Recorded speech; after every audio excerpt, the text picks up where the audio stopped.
C'était un être extrême, donc extrêmement puissante, extrêmement fragile, avec des fractures. Je pense que son existence a sans doute été à la fois une joie et une souffrance. Et je crois qu'elle a pu emmener ses joies et ses souffrances avec elle en permanence et qu'elle en a toujours fait quelque chose et qu'elle les a toujours transformées.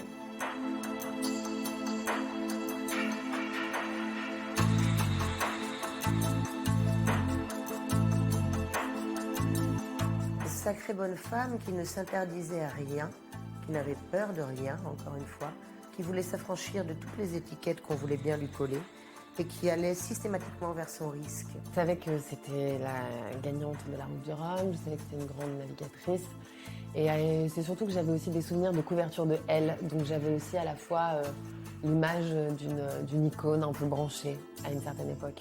Voilà. Une femme qui s'est mis à l'œuvre avec beaucoup d'intelligence, beaucoup d'adaptation, qui avait sûrement un très fort instinct de ce qu'elle faisait et qui l'a amenée au meilleur. Donc ouais, je trouve que c'est une belle allégorie du travail et de l'endurance à tous les sens du terme et qui peut justement parler à tout le monde. C'était un portrait de femme que je voulais. Donc il se trouve que c'est un grand marin et que quand on rentre avec elle dans cette route du Rhum qu'elle a gagnée en 90, on est vraiment immergé avec elle, on vit la route du Rhum dans sa totalité avec tout ce qui lui arrive, l'hémorragie, ses instruments sont en panne, tout. Mais par ailleurs, ce qui m'intéressait, c'était vraiment d'aller chercher la femme qu'elle était, parce que la grande amoureuse qu'elle était aussi, parce que je pense que les deux sont intimement liés.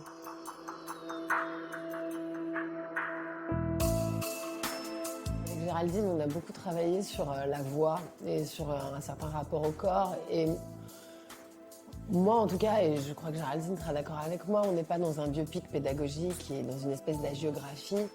Je pense que la manière dont on le raconte ensemble, c'est plutôt un portrait de femme. Elle était toujours en quête de vérité.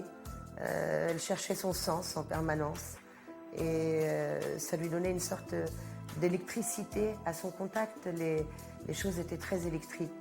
Elle marchait d'une façon assez chaloupée, comme si elle était sur la mer. Elle dansait en ondulant. Elle donnait beaucoup, beaucoup. Elle croyait aussi.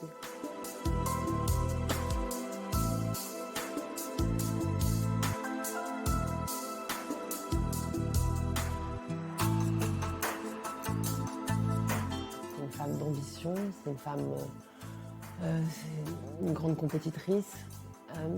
Voilà, c'est tout un trait de la personnalité que j'ignorais, qui était lié au sport. Et puis après, le pan plus privé, mais ça je connaissais aussi ses origines familiales, la famille Artaud, tout ça, qui est le milieu de l'édition. Donc ça en fait quelqu'un qui a des univers assez, semble-t-il, comme ça, lointains les uns des autres, et en même temps qui a réuni tout ça dans une espèce d'énergie et une force intellectuelle et physique assez hors du commun. Elle voulait un film sur sa vie, elle voulait continuer tout ce qu'elle avait fait pendant toute sa vie et que ça perdure. Et à travers ce film, j'ai l'impression de lui rendre le plus bel hommage possible. Puis surtout, ça me l'a fait revivre, donc ça me fait plaisir. Elle m'accompagne là depuis 3 ans.